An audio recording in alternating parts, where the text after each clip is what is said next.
આજે માગસર વધી કૃષ્ણ પક્ષની સફલા એકાદશી છે આજે. તો આ એકાદશીનું ખૂબ જ માતમ છે. આજના દિવસ માટે આપણે એકાદશી કરીએ.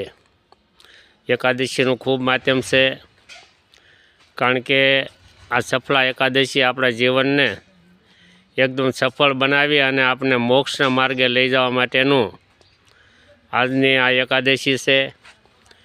5000 વર્ષ સુધીની જે તમે તપસ્યા કરો ને, તે તપસ્યાનું ફળ આજે આપણને આ એકાદશીના વ્રત કરવાથી મળે છે.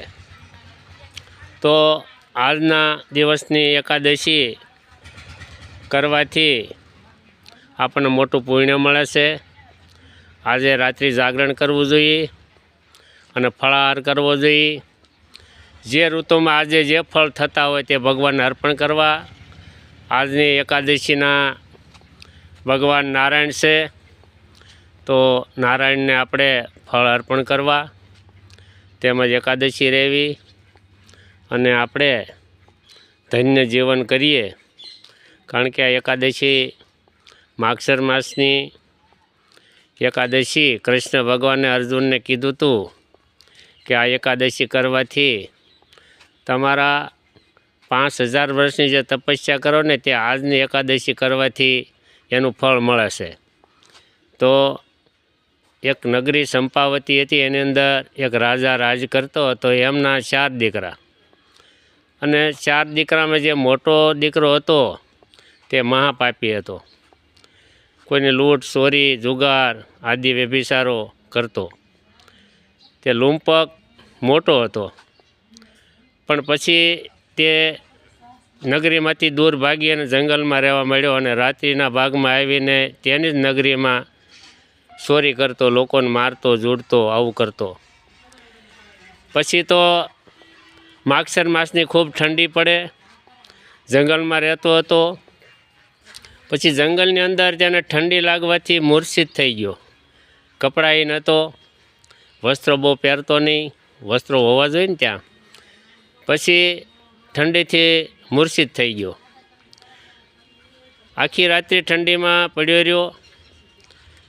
સવારના સૂર્યના કિરણો એના પર પડવાથી પણ એની ઠંડી ઉડી નહીં. બપોર થતાં તે મૂર્છિતમાં જાગૃત થયો અને કાંઈક ખાવા માટે જંગલમાં ગયો, પણ અશક્ત હતો એટલે કોઈ જીવોને મારી શક્યો નહીં. એટલે જંગલમાં જે ઝાડની ઉપરથી નીચે ફળ પડેલા હતા તેઓએ તેણે લઈ લીધા.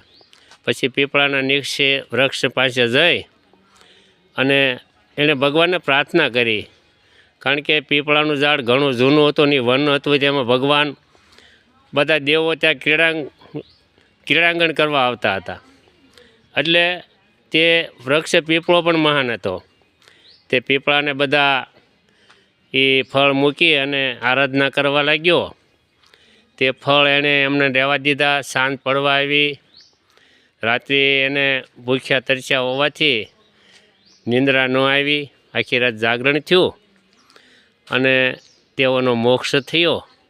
આ સફલા એકાદશીનું આવું માધ્યમ છે. તો સર્વએ આજની એકાદશીનું વ્રત કરવું, અને વ્રત કરવાથી આપણા મનોરથ પૂર્ણ થાય છે. માટે આ વિડીયો લંબાવા નહીં દઈએ, કારણ કે વિડીયો લંબાય તો પછી યુટ્યુબના માધ્યમથી બીજે જતો નથી. માટે આજે આપણે એટલી વાત કરી, અને આજનો દિવસ મહાન છે. માટે બધાએ ફળાહાર કરવો, બહુ ખાવાની લોલુપતા ન કરવી. થોડું ફળાહાર કરી અને એકાદશી કરવી. ઓમ નમો નારાયણ.